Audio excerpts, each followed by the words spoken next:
There are doctors out there that are not designed to be out of network. One of my favorite clients to work with talked about it, and I had to look at him and say, you cannot sit still. And if you go out of network with as many as you're talking, you're going to do the same amount of work in an hour, and then you're going to have an hour to sit. And you're going to make your front desks crazy because they didn't fill this. And I've watched it destroy some very good offices because the doctor's on the front and the hygiene, and oh my God, there's holes and there's hygiene holes and they stress out. The lease networks just got so convoluted. If you start seeing an increase in a certain type of plan coming in the door, it means somebody down the street got out of network. We make dental billing and insurance easier to understand. Subscribe to stay updated and help us grow the channel.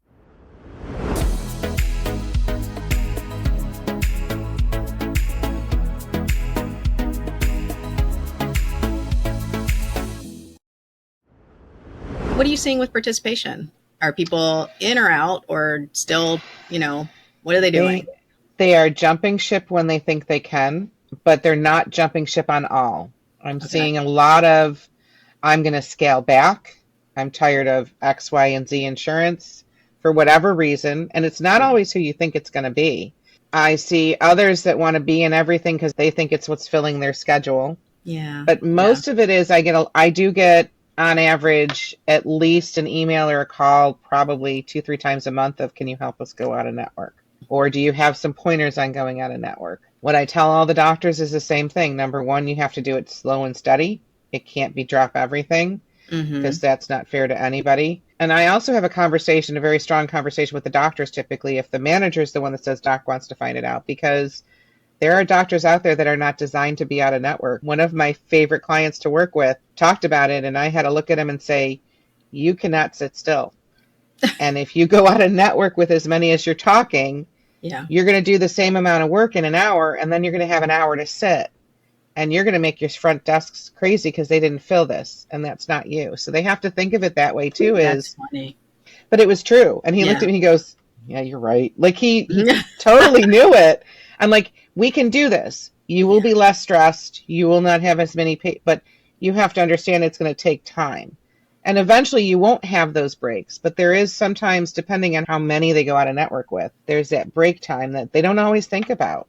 And I've watched it destroy some very good offices because the doctor's on the front and the hygiene, and oh my God, there's holes and there's hygiene holes and they stress out. Oh, you said the H word. Oh, no. Hygiene, man, I don't know how we're going to fix it. I don't even want to get on that topic. It's so problematic. It's funny that you said the doctor, because I thought you were going to go like personality wise, like as far as like, because you have to be a nicer person. You have to be very personal. Like our now comprehensive evaluations, 90-minute comprehensive evaluations, you've got to be a people person. And there are doctors that they don't want to do that. They just want to work. And that's right. That's what makes the world go round, right? Like everybody's different. But the lease networks, I think, are really what is pushing more. Honestly, I think that's why the temperature has gone up so much, honestly, in the last year or two, is the lease networks just got so convoluted.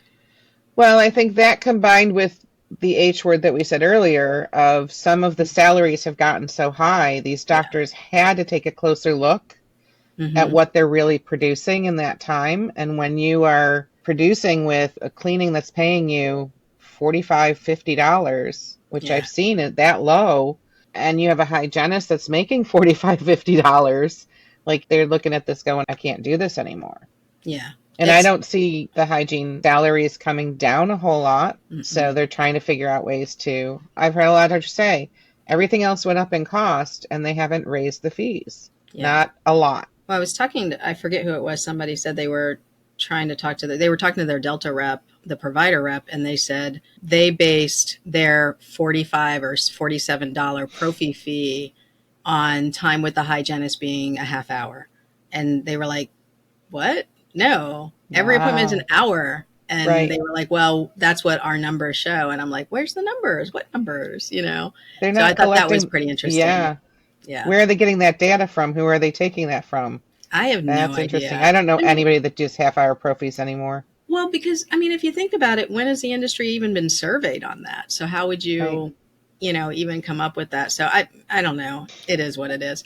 But the lease network issue, how do you see people handling that? How can you help them, like with some verbal skills, or how can you soothe the savage beast when it comes to So, that? I'm big on everything being, when you talk to your patients, this is an estimate. We do the best that we, our ability. If I know that it's a network that may have something leased, I may say to the patient, my favorite line is, the plan your employer has chosen. Yep. And then you smile. And I explain to them a little bit about it. The plan they've chosen is part of a network that could change what we think it is financially. I'm big on educating the patients as much as I can, because they're more understanding when we get it wrong. They know we've done the research. So I go with honesty, and that's what I teach the team members, of how to explain to the patient about their plan. Let them understand. The same as when, like, I was talking to somebody the other day about dual insurance. That's a whole fun game. Be honest. I'm not positive. This is an estimate to the best Right. of our ability. And if something comes back different, I'm very sorry, to the best of the information we could obtain.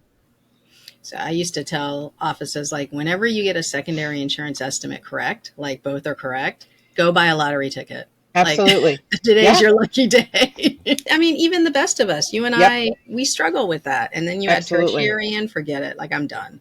So it's so hard. And that's not anything I went to high school for. Nothing was taught to me in high school and college about tertiary insurance. No. Stop it. So what are you telling your offices to look out for? Is there anything on your horizon that you're worried about, that you would like to put the word out about? I think they have to watch the plans, the changes in the plans, especially some of the Medicare Advantage have gone down in benefits.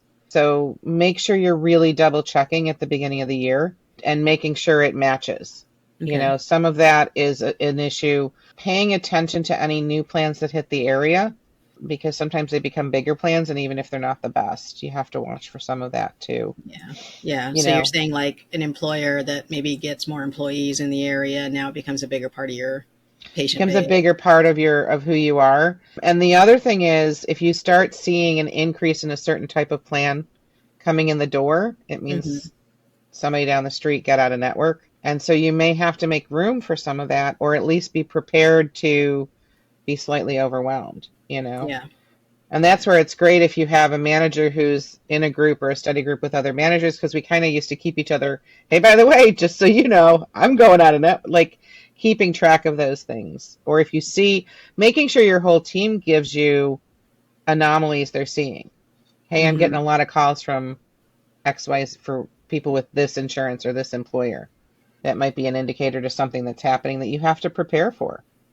It is interesting when you have a office that decides to go out of network. Inevitably, another office will decide to go out of network. And then there's one office that's like, what's happening? And now they're flooded. And even though they had previously, I've had this call last month, they had previously thought that their position with say, United Healthcare, for example, was fine. Now, all of a sudden, like you said, it doubled the amount of patients, and now they're in a more precarious position. And now they're like, wait a second, and they're busy. They can't get people in. It's just, they didn't expect all that overflow. And they're kind of caught between being thankful and saying, well, great, everybody else is getting out of network. What about us? And then they start thinking about that.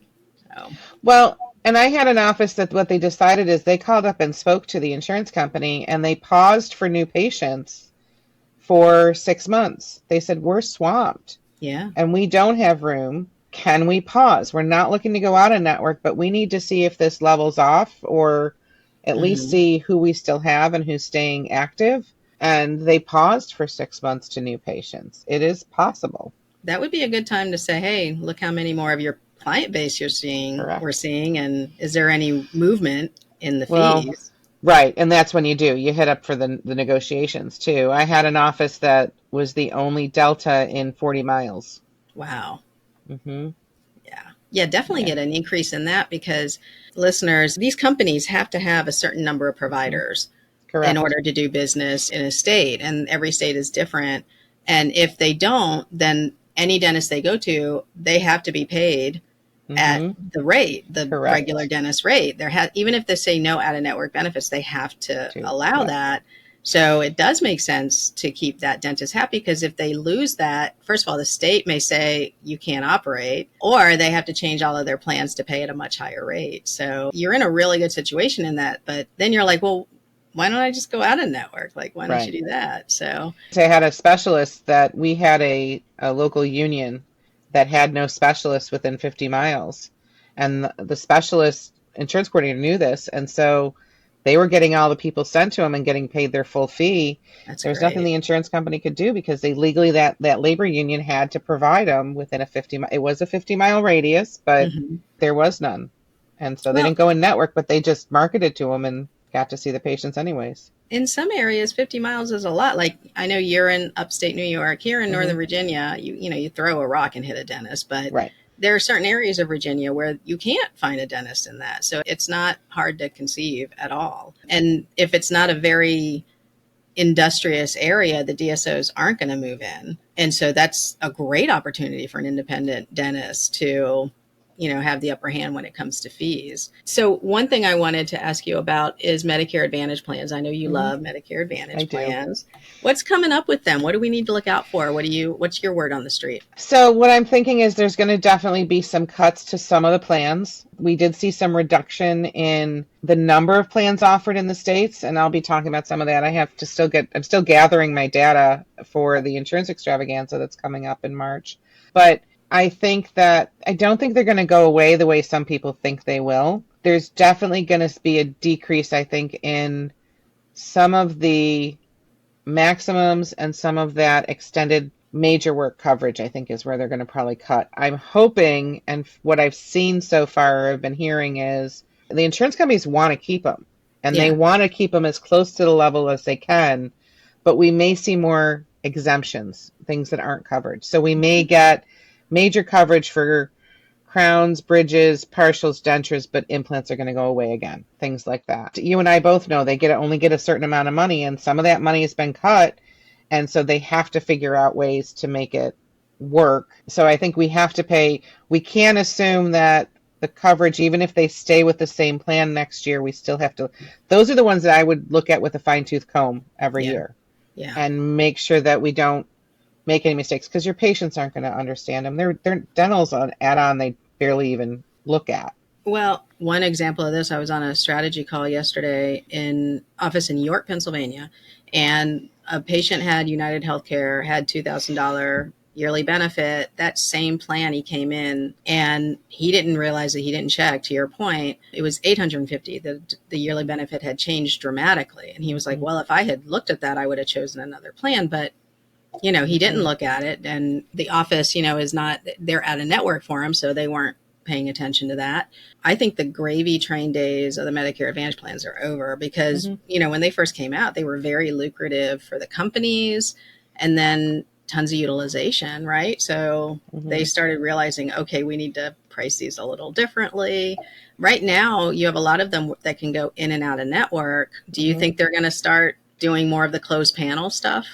I think they're going to try to. I don't think all of them will. I think your blues tend to stay in network. They like it that way, no matter whether they're traditional or the Medicare Advantage plans. I think Mm-hmm. some of the smaller companies what I find is it's really fascinating when you look around the country because they're so different.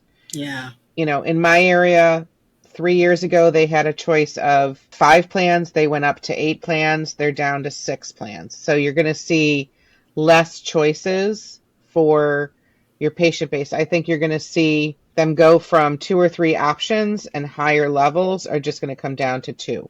It's going Yeah. to have comprehensive coverage, or it's just going to be preventive. Well, and They you like to keep say something in your classes, which I think is interesting because comprehensive coverage is not what you and I think. You want to yeah. explain that?